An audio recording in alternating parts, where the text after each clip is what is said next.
She left the house with two things in her pocket: a report card covered in the letter A and $2 in cash. She did not take her backpack. She did not take a jacket, though the morning was cool. She did not take anything that suggested she thought she would need it later, because as far as 13-year-old Tabitha Tutors knew, this was just another Tuesday. Wake up. Get dressed. Walk 2 blocks to the bus stop at 14th and Boscobel. Go to school. Come home. She never made it onto that bus. 23 years later, investigators with the Metropolitan Nashville Police Department and the Federal Bureau of Investigation are still asking the public the same question they asked in the first week of May, 2003. What happened in the 6 or 7 minutes it took Tabitha to walk from her front door to a bus stop she had walked to hundreds of times before? Somebody knows. This is her story. This is Unsolved and Unforgotten, a series dedicated to the missing persons cases of Tennessee, the ones that were solved after years of searching, and the ones that remain open to this day. Every case featured on this channel is built from documented investigative record, police statements, court filings, and verified reporting. Nothing here is dramatized. Tonight's case has never been closed. To understand what was lost on the morning of April the 29th, 2003, it helps to understand who Tabitha Danielle Tutors was before that morning, because, in the 2 decades since, a public narrative has often reduced her to a single image. The girl on the missing person flyer, age progressed again and again by forensic artists trying to guess at a face she may never have grown into. She was born on February the 15th, 1990, in Nashville, Tennessee, the youngest of 3 children born to Bo and Deborah Tutors. Her older siblings, a brother named Kevin and a sister named Jamie, were already adults by the time Tabitha reached middle school. Within the family, she went by a nickname, Boo. Her sister has described her, in interviews given years later, as a good kid, one who did not skip school, did not lie to her parents, and was, in the family's words, thoroughly spoiled by both her mother and father as the baby of the household. The Tutors family lived in the 1300 block of Lillian Street, in East Nashville, a working-class neighborhood of modest single-story homes, a short distance from the Cumberland River and Shelby Bottoms Park. Tabitha attended Bailey Middle School, roughly 2 miles from home, and by all accounts, was an excellent student. She had a perfect attendance record. On the morning she disappeared, she was carrying a report card on which she had earned nothing but A's. She was also, by every description given by her family, a deeply routine-oriented child. She sang in the choir at Eastland Baptist Church. She had no documented history of running away, no boyfriend that her family or friends were aware of, and no behavioral red flags that would later explain her disappearance as anything other than what it appeared to be from the very first day. Something happened to her against her will, somewhere along a walk she had made without incident more times than anyone could count. 2 weeks after the day she vanished, Tabitha was scheduled to travel with family to Six Flags in Louisville, Kentucky. Her mother would later tell reporters that Tabitha had spent the days before her disappearance talking about almost nothing else. This detail matters to investigators for a simple reason. Children who are planning to run away rarely spend their final days looking forward to a family trip 2 weeks out. Tuesday, April the 29th, 2003, began like any other school morning in the Tutors household. Deborah Tutors, Tabitha's mother, left for work at approximately 6:30 in the morning. Bo Tutors, Tabitha's father, woke his daughter for school around 7 o'clock, before leaving for his own job. According to the family's account, Tabitha was awake and watching television when her father left the house. The two exchanged what her family has described as an entirely ordinary goodbye. Tabitha's routine required her to leave the house by approximately 7:50 in the morning to reach her bus stop, located at the intersection of 14th Street and Boscobel Street, roughly 1 block from her home. The walk took only a few minutes. She typically had a short wait before the bus arrived to take her the 2 miles to Bailey Middle School. That morning, witnesses, neighbors who lived along her route, reported seeing Tabitha walking toward the bus stop at some point between 7:45 and 8 o'clock. She was described as walking normally, without any apparent urgency, and was seen reading papers as she walked. She was dressed in a light blue shirt, a blue jacket, jeans, and white sneakers. She did not have her backpack with her. That is the last confirmed sighting of Tabitha Tutors by anyone who has come forward in 23 years of investigation.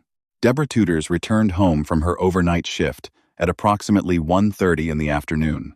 Tabitha was expected home around 4 o'clock, her usual time. Because her daughter was, in her mother's words, never late, Deborah grew concerned as the afternoon wore on without her arrival. She walked to the bus stop to look for her. Tabitha was not there. She continued on to Bailey Middle School, where staff informed her that Tabitha had never boarded the bus that morning and had not attended a single class that day. At approximately 6 o'clock that evening, Bo and Deborah Tutors filed a missing person report with the Metropolitan Nashville Police Department. What happened in the hours immediately following that report has become one of the most scrutinized elements of the entire case, and one of the family's most persistent grievances against the department that investigated it. According to multiple accounts given by the family and documented in local reporting, the Metropolitan Nashville Police Department's initial classification of Tabitha's case was that of a probable runaway. This is a standard, if controversial, practice in many departments when a missing juvenile has no immediate evidence of foul play. Runaways statistically represent the overwhelming majority of juvenile missing person cases nationwide, and departments are often reluctant to allocate emergency search resources on day one for what may resolve itself within 24 hours. But Tabitha's parents insisted from the outset that their daughter would never have left home voluntarily. She had no history of running away. She had, by every account, been looking forward to an upcoming family vacation. She left behind her clothes, her makeup, and $20 in cash money that would have gone with her had she planned to leave on her own. The runaway classification meant that a full-scale search effort was not immediately mobilized. It was not until the afternoon of April, the 30th, nearly 24 hours after Tabitha was last seen, that Metro Police escalated the investigation to the level her family had been requesting since the previous evening. Within hours of that escalation, officers established a command post in the neighborhood near the Tudors' home on Lillian Street and began coordinating organized search parties, aided by scent tracking dogs and aviation support. For a case with a 24-hour head start already lost, this delay has remained, in the eyes of the family and many who have followed the case closely, one of the central failures of the initial investigation, a lost day that may have mattered enormously in a case where every hour after a disappearance statistically reduces the odds of locating a missing child unharmed. Once mobilized, the search effort around East Nashville was substantial. Officers, volunteers, and family members combed the short but critical distance between the Tudors' home and the 14th and Boscobel bus stop, a route that, on paper, should have taken Tabitha only a matter of minutes to walk. Search dogs were deployed to trace her scent. Aviation units supported ground search teams, scanning the wooded areas near Shelby Bottoms Park, a stretch of green space along the Cumberland River, within walking distance of the neighborhood. Neighbors and relatives distributed missing person flyers with Tabitha's photograph throughout East Nashville and beyond. No physical evidence, no clothing, no personal item, no trace of Tabitha herself was recovered during these initial searches. The absence of any physical trace along a route so short and so exposed to a residential neighborhood struck investigators as significant from the very beginning. It suggested that whatever happened to Tabitha happened quickly, and that she was likely removed from the area by vehicle rather than on foot. That theory would soon be reinforced by a single, controversial piece of witness testimony, one that has shaped the entire subsequent investigation, and one that remains, to this day, unconfirmed. In the days following Tabitha's disappearance, a neighborhood boy came forward with an account that would become the single most consequential piece of evidence in the case. The boy told investigators that he had seen Tabitha walking toward her bus stop that morning, and that she stopped near a red vehicle parked along her route. According to his account, the car pulled away and then circled back. He stated that he then saw Tabitha get into the front passenger seat of the vehicle, after which the car reversed direction and drove back up the hill, away from the bus stop. He described the driver as a black male, approximately 30 to 40 years old, wearing a baseball cap. This account has never been corroborated by another witness, and investigators have publicly acknowledged, in later interviews, that some detectives on the case have doubted the boy's credibility over the years, whether due to inconsistencies in his account, his age at the time, or the pressure inherent in being the sole source for a lead of this magnitude. No named suspect has ever been definitively tied to the vehicle he described, and yet the account has never been dismissed outright, either because independent physical evidence appeared to partially support it. Search dogs deployed in the days after Tabitha's disappearance tracked her scent along a route that investigators say was consistent with the boy's account of where she had been walking. According to reporting on the case, the dog's trail continued along her normal path and then diverged, leading into a nearby alley. This detail carries weight for a specific reason. According to Tabitha's friends and family, she was not the kind of child who would have wandered into an alley alone. It was, in their words, somewhere she simply would not have gone without a reason compelling enough to override a lifetime of caution instilled by her parents. The alley the dogs traced her scent into was reportedly near the location where the boy said he saw her get into the red vehicle. Investigators have never publicly stated that this proves the boy's account scent trails can be inconclusive, contaminated, or coincidental. But the geographic overlap between the two pieces of evidence, one physical and one testimonial, is part of why the red car account has remained central to the case for more than 2 decades, despite the questions surrounding its reliability.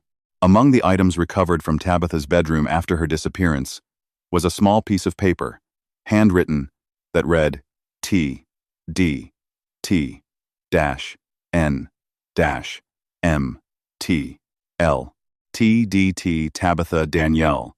Tutors were unmistakably her own initials. The identity behind the second set of initials, M, T, L, has never been established. Investigators at the time treated the note as a potential clue, perhaps referencing a person Tabitha knew, a boyfriend her family was unaware of, or something entirely unrelated to her disappearance. More than a decade later, in January of 2014, a note bearing similar language reportedly resurfaced during the investigation. According to case trackers who have followed the file closely, that later note is believed to have no actual connection to Tabitha's case, a reminder of how many false leads accumulate around a high-profile disappearance over 20 years, and how much investigative labor goes into ruling out dead ends that never make national headlines. To this day, the meaning of the note found in her room in 2003 has never been publicly resolved. Over the more than 2 decades this case has remained open, investigators have named or quietly pursued at least 8 people as persons of interest. None has ever been charged. It is worth walking through who they were and why they drew scrutiny, because the breadth of this list says as much about the difficulty of the case as any single name on it. The maintenance worker. Approximately 6 months after Tabitha's disappearance, local reporting identified an East Nashville maintenance worker as an active person of interest, a label police used without filing charges. According to a family spokesperson who spoke to reporters at the time, the man had made comments about Tabitha's physical development that struck those who heard them as inappropriate, and spoke about her in a manner that suggested a closer familiarity than her own family recognized. He was also, separately, under investigation by the Tennessee Department of Children's Services over an unrelated incident involving one of his own children.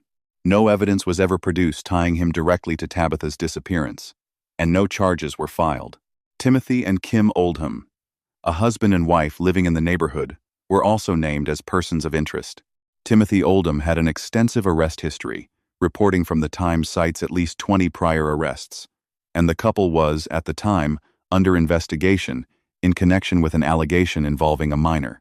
Their proximity to the Tudors' home and the nature of the separate allegations against them made them an obvious focus for investigators.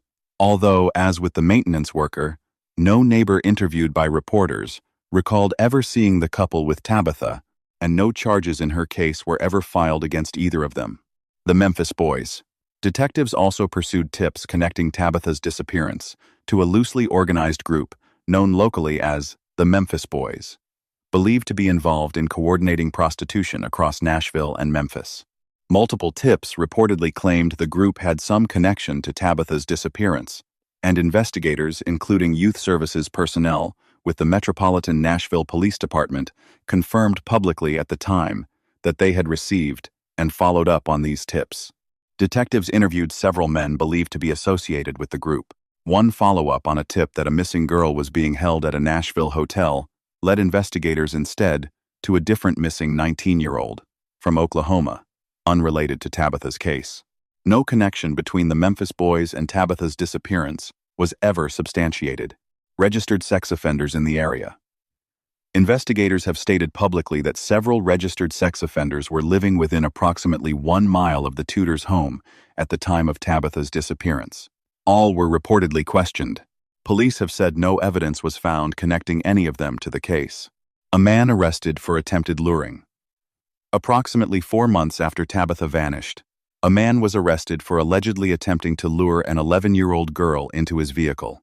Because the incident occurred only a few blocks from the Tudors' home and bore some similarity to the suspected circumstances of Tabitha's disappearance, he was investigated as a person of interest. No evidence was found connecting him to Tabitha, and he was later removed from consideration. A prison informant's claim.